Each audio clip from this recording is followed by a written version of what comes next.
पूरे भारत में अपने भजन और गायकी से लोगों के दिलों पर राज करने वाले कन्हैया मित्तल सिद्धार्थनगर पहुंचे तो लोगों की अलग ही ऊर्जा देखने को मिली। कन्हैया मित्तल अमरगढ़ महोत्सव में शिरकत करने के लिए वहां पहुंचे थे। यहां भजन और देशभक्ति से ओतप्रोत गीतों का कन्हैया मित्तल ने ऐसा समा बांधा कि लोग अपनी जगह पर जमे रहे और तालियां बजाकर नाचने को मजबूर हो गए। न्यूज इंडिया संवाददाता सद्दाम खान ने कन्हैया मित्तल से खास बातचीत की।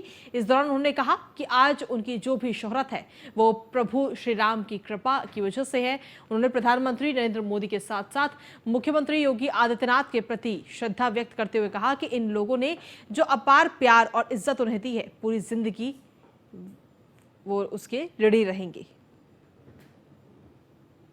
नगर जिले के डुमरियागंज के माली महीना स्थित 3 दिवसीय अमरगढ़ महोत्सव का आयोजन किया जा रहा है।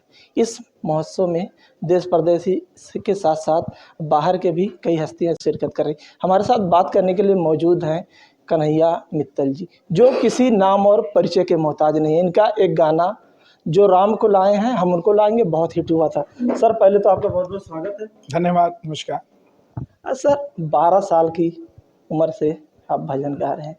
आपको 2020 में दिव्य सम्मान से सम्मानित किया गया था। किस तरह से और क्या? देखिए, हर आदमी की मेहनत रंग लाती है, चाहे वो किसी भी क्षेत्र में हो, लेकिन उस मेहनत के साथ ईमानदारी और सच्चाई होना बहुत ज़रूरी है। मैंने जब भी मंच को संभाला है तो अपना पहला दिन समझ के संभाला है। आज भी 25 साल मुझे गाते हुए हो गए, लेकिन जिस भी मंच पे जाता हूँ तो ये नहीं सोच के जाता कि 25 साल से मंच कर रहा हूँ। यही सोच के जाता हूँ आज पहला ही है, और अगर आज अच्छा नहीं हुआ तो कल अच्छा नहीं मिलेगा। तो इस सोच के साथ हम हमेशा चलते रहेंगे, तो सदैव काम करते रहेंगे, और इसी सोच ने मुझे बनाया। सर, आप अमरगढ़ महोत्सव में आए थे। अगर अमरगढ़ महोत्सव के लिए अगर कोई 2 लाइन हो तो आप। देखिए, ये देश है वीर जवानों का, अलबेलों का, मस्तानों का। इस देश का यारों क्या कहना। इस देश के लिए हजारों लाखों कुर्बानियां दी गई हैं, मगर मैं खुद अपने मन में बड़ा मुझे इस बात का दुख है कि डुमरियागंज जैसे क्षेत्र से 1858 में जो इतनी बड़ी क्रांतिकारी सोच की शुरुआत हुई वो दबा हुआ है। मेरी इच्छा है कि इस अमरगढ़ महोत्सव को पूरा देश जाने। आज के लाव लश्कर के चक्कर में हम बलिदानों को भूलते जा रहे हैं। जिस प्रकार बच्चे लाव लश्कर के चक्कर में माँ बाप को नॉन अपडेट कहने लगे कि अपडेट नहीं है, हमारी बात नहीं समझते। तो आज बड़े से बड़े उत्सव हों देश के अंदर, मगर जिन लोगों ने बलिदान दिया है उन लोगों को हम कैसे भूल जाएं। और ये जो कार्य हो रहा है, ये समझिए कि मुझे भी परमात्मा ने कोई कृपा करी और इसमें कुछ आहुति देने का मुझे बल दिया। और मैं तो यही चाहूँगा कि ये अमरगढ़ महोत्सव पूरे देश क्या विदेशों में भी ख्याति पाए। सर, जो राम को लाए हैं हम उनको लाएंगे, ये गाना आपका बहुत ही वायरल हुआ था। देश ही नहीं विदेशों में भी सुना गया था। इस गाने को आपका मुख्यमंत्री के सामने भी गाने को मौका मिला था, जिससे मुख्यमंत्री भी प्रभावित हुए थे। सर, किस तरह से इसको देखते और क्या कहेंगे? ये बड़ा देखिए, इस भजन को 6 दिसंबर को मैंने लिखा और मुख्यमंत्री जी ने खुद ये बात कही कि इस भजन से प्रभाव पड़ा, काफ़ी प्रभाव पड़ा। और उन्होंने एक रैली की चर्चा भी करी कि मैं जब गाजियाबाद गया तो वहाँ 50 मंच लगे थे और वहाँ नौजवान इशारा कर करके कह रहे थे जो राम को लाए हैं हम उनको लाएंगे। तो बोले मेरी आंख पहली बार भर गई। तब मैंने निर्णय किया कि आपसे मिला जाए, और न्यूज़ 18 का कार्यक्रम लखनऊ में ताज में रखा गया। उसमें मुझे फ़ोन आया कि आप आइए कार्यक्रम में, और उस कार्यक्रम को पूरे विश्व ने देखा। आप यकीन मानिएगा तो न्यूज़ 18 की भी उससे कहीं ना कहीं पब्लिसिटी हुई, काफ़ी उसको भी प्रभाव पड़ा। और जब जीते 10 मार्च को, सबसे बड़ी बात है जो कि मैं बहुत कम जगह बताता हूँ, 10 मार्च को मैं सबसे पहला आदमी था जिनसे महाराज जी मिले। 12:30 बजे आपकी टीवी स्क्रीन पे 210 सीट्स दिखने लग गई थी।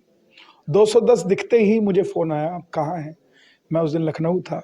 मुझे घर बुलाया, और जब भी मिलते हैं मुझे घर पे मिलते हैं। बोले घर का आदमी है तो ये ऑफिस में नहीं, घर पे मिलेगा। कितनी बार भी मिला मैं। तो घर बुलाया, खुद बेल मारी, पानी मंगाया, खुद बेल मारी, चाय मंगाया, खुद बेल मारी, मिठाई मंगाई। और उसके बाद उन्होंने वो दिया जो मैं अभी नहीं सोच सकता था। उन्होंने कहा कि कन्हैया जी रामायण सबने लिखी मगर नाम तुलसीदास जी का हुआ, उसी प्रकार भजन सबने बनाए मगर आप पर कृपा राम की हुई है और आपका ये भजन चला है। तो राम जन्मभूमि का पूजा कर कर जब वो खड़े हुए तो प्रधानमंत्री जी ने जो उन्हें दिया था, मोदी जी ने, एक राम परिवार का सिक्का चांदी का, एक तुलसी की माला, एक भागवत गीता, एक हनुमान चालीसा, एक डब्बी के अंदर, उन्होंने वो मंगा के मुझे बोला हम इससे बढ़कर आपको कुछ नहीं दे सकते। तो मेरे लिए उससे बढ़कर वैसे भी कुछ नहीं था।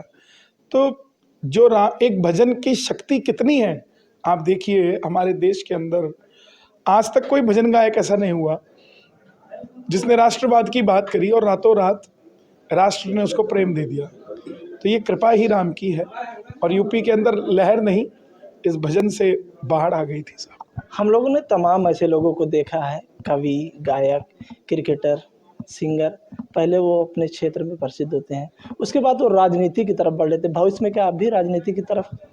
देखिए, क्षेत्र के अंदर अगर आपको जरूरत पड़ती है, अब सचिन तेंदुलकर राज्यसभा मेंबर हैं, कहीं ना कहीं देश के अंदर जो सचिन तेंदुलकर का एक्सपीरियंस है, क्या देश को नहीं चाहिए वो? क्यों हम अपनी मानसिकता को यही सोच के चलते हैं कि वो राजनीति में चला गया? देश को चला तो मंदिर जैसी संसद ही रही है ना, चाहे वो राज्यसभा हो चाहे वो लोकसभा हो।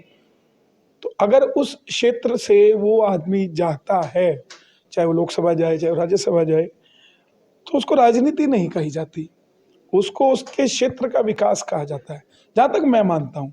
और बात रही मेरी राजनीति में जाने की, तो मुझे नहीं लगता कि मैं राजनीति के लिए बना हूँ।